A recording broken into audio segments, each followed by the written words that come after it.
Sunrisers Hyderabad যেই দলের প্রত্যেক ম্যাচে 200+ রান না করলে তাদের হয়তোবা রাতের ঘুম হতো না 2024-এর আইপিএলে, কিন্তু 2025-এর আইপিএলে তারা বর্তমানে টেবিলের 10 নম্বর স্থানে রয়েছে। বন্ধুরা, হ্যাঁ, সেই Sunrisers Hyderabad, Travis head, Abhishek Sharma, সেই সানরাইজার্স হায়দ্রাবাদ, কাব্য ম্যারিন, প্যাট কামিন্স, তারা কি করছে এবার? তারা শুধুমাত্র 4 ম্যাচ খেলে 1 ম্যাচ জিততে পেরেছে। যেই সানরাইজার্স হায়দ্রাবাদ 2024-এর টেবিলের টপার হয়ে আগেরবার আইপিএলের ফাইনাল খেলেছিল, সেই সানরাইজার্স হায়দ্রাবাদ এবার 4 ম্যাচ খেলে 3 ম্যাচ হেরেছে এবং তারা 120 রানে আটক হয়ে যাচ্ছে। কলকাতা নাইট রাইডার্সের সাথে কালকে যখন খেলা হলো, কলকাতা নাইট রাইডার্স প্রথম অবস্থাতে 17 রানের মধ্যে 2 উইকেট হারিয়ে ফেলেছে।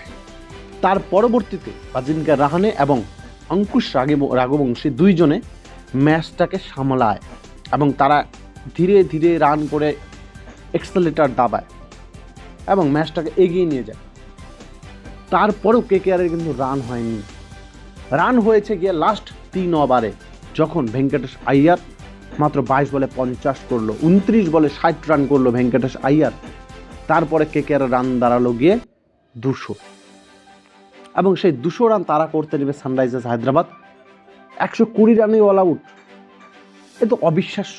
সানরাইজার্স হায়দ্রাবাদ যেখানে ট্রেভিসে অভিষেক শর্মা ম্যাচ জিতিয়ে দিয়ে চলে যায়, এই ধরনের ম্যাচ, সেখানে পুরো সানরাইজার্স হায়দ্রাবাদ কালকে কোলাপস করে গেছে। বন্ধুরা, কেকেআর কিন্তু তাদের যে পুরানা ফর্ম সেটাতে কিন্তু মোটামুটিভাবে আছে। কেকেআর যে এবার অনেকে বলেছে কেকেআরে সল্ট নেই, রানা নেই, মিচেল স্টার্ক নেই, কেকেআর টিম আগের মতো স্ট্রং ততটা নয়। কিন্তু কেকেআরের টিম ম্যানেজমেন্ট যেই প্লেয়ার কিনেছে, আজিঙ্কা রাহানে, যাকে প্রথম রাউন্ডে আইপিএল নিলামে কেউ কেনেনি, সে আজিঙ্কা রাহানে কালকেও দুর্দান্ত ম্যাচ খেলেছে, ক্যাপ্টেন্সি পারি খেলেছে। তো বন্ধুরা, কেকেআর দল এখনও স্ট্রং রয়েছে, কিন্তু সানরাইজার্স হায়দ্রাবাদ নিয়ে একটা প্রশ্ন, তাদের হলো কি হলো তাদের যে তাদের এই ধরনের পারফরমেন্স?